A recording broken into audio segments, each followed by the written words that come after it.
Welcome to the Simply Safe review. Today we're going to talk about the Yerkes-Dotson Law, simplified and applied to handgun shooters and trainers. Christy and I are going to try to provide some of these from time to time.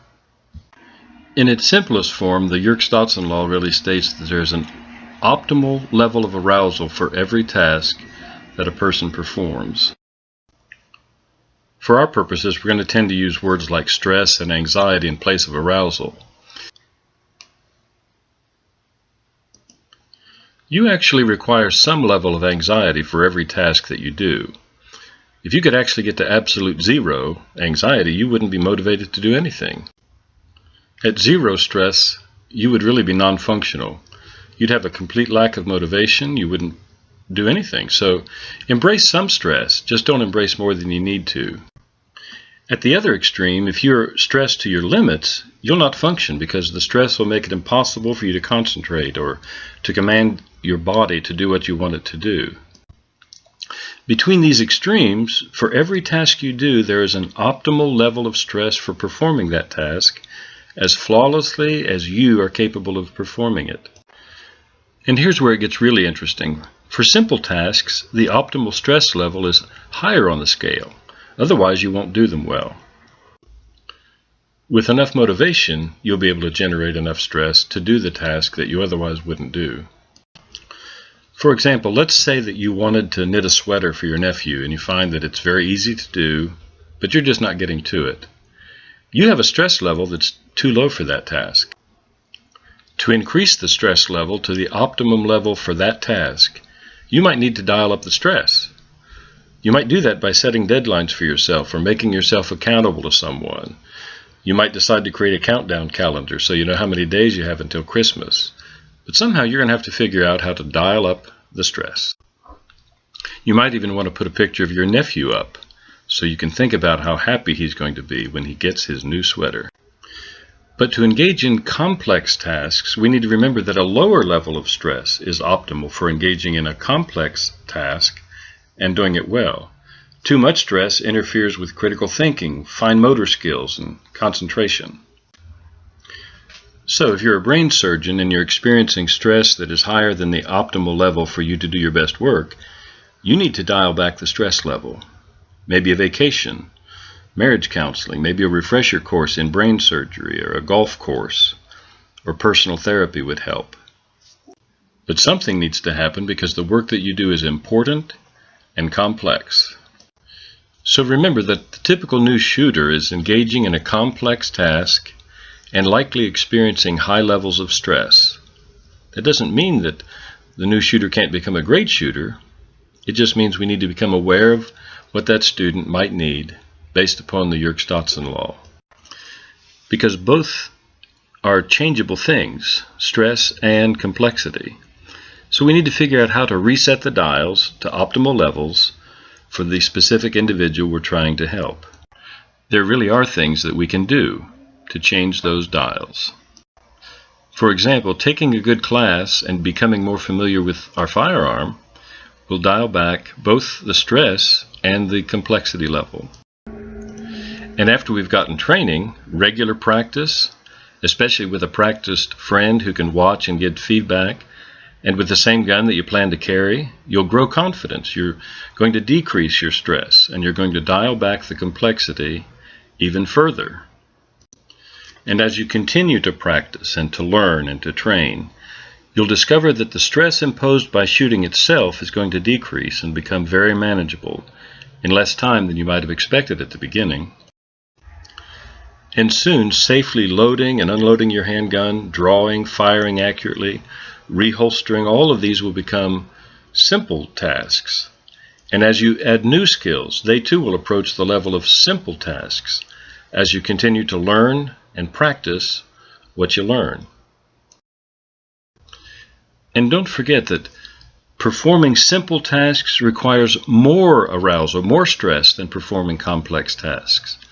So retain the safe practices that you developed early and never compromise the rules of safety when you enter new comfort zones. And don't forget that becoming too comfortable can be dangerous. But you can overcome the danger by consistent practice and by taking steps to increase your stress while shooting. And never forget the safety rules.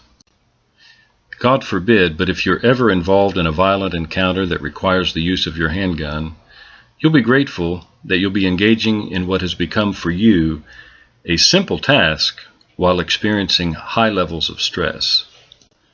Now let's think about the stress imposed by the violent encounter, not by training and all of the kinds of things that happen at the range. It's going to be important to be able to dial back your experience of stress to a level that is as close as possible to optimal. To help us think about it, I want to just quickly review the levels of awareness developed by Jeff Cooper. You'll remember that white represents the state of being oblivious to what's going on around you. Yellow is for the state of being aware of your surroundings and alert while still more or less relaxed. Orange is for the state of being aware that there really is some kind of potential threat that you might have to deal with. And red is the state of actually needing to deal with the threat that is real and current. That's all we really want to say about Jeff Cooper's excellent contribution to the shooting community. But if it is new to you, you would do well to use your search engine and go learn more about it. We mentioned in the context of this discussion because other thoughtful people have made some useful suggestions regarding the connections between these levels of awareness and levels of stress that might tend to go with them. In trying to develop these ideas, we really stand on the shoulders of Jeff Cooper, David Grossman, you really should read his On Combat, and others as we develop them. But from Jeff Cooper's color code of levels of awareness, others have elaborated on the levels of stress that may accompany them. And they've carried forward the idea by adding conditions gray and black as the highest levels of stress. Even so, it's helpful to hold on to the distinction between levels of awareness and levels of arousal. So we can suggest that there are steps that you can take to decrease your stress without actually lowering your awareness. They're not the same thing, but they are related. So I want you to consider some truths that really do have to do with your general stress level and the reserves that you can hold on to until you actually need them. First of all, events do not directly cause your stress. What you think about events causes your response. You can develop habits of thought that create less stress or more stress. It's up to you. So I want to urge you to try to dial it back in general so you can be ready when you need it. Because your thoughts are creating your stress, when you tell yourself that you're in the middle of a crisis, your body believes you, and you begin to experience exactly what you are imagining is true, even if it is not. So when you tell yourself the truth, you can save your emotional reserves until you really need them, and you can remain more relaxed in most situations every day. So the next time you have a flat tire during a rainstorm and in your mind you're labeling that event as an awful, terrible crisis, stop the thought. You're hurting yourself by the thought. Your flat tire is a relatively mild inconvenience and a slight discomfort compared to a real crisis. Make yourself make distinctions. Make it a habit to pay attention to the needless untruths you impose upon your body every day. Practice revising them to dial down the needless stress.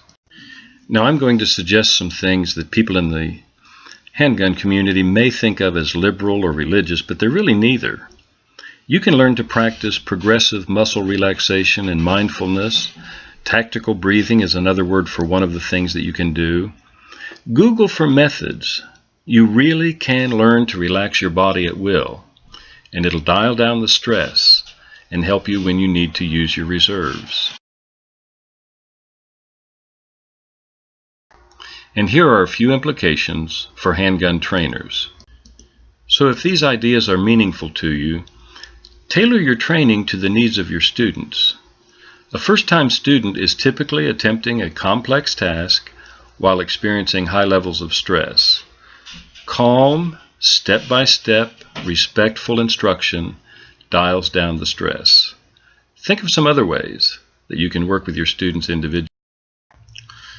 Of course, shouting, imposing speed demands, harsh critiques of performance, angry outbursts, they all dial up stress.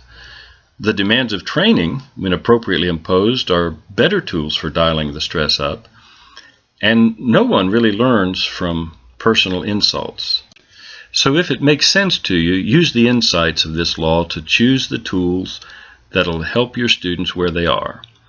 When stress is interfering with safe performance, dial it down.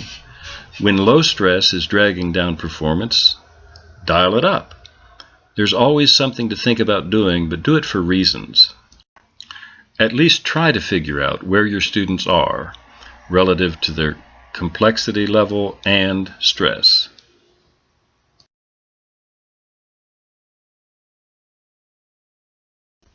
I hope this at least gives you a framework for doing what you're doing and for knowing why you're doing it. You could either be R. Lee Ermey or Bob Ross and make the choice for good reasons. But if you can't stand dialing it down for your students because of some fear that you'll be seen as soft, or if you thrive on the feeling of power that feeds your ego when you play tough guy, then you'll tend to meet your own needs, not those of your students. Let's call that the Jerks half-wit law. Thanks for watching.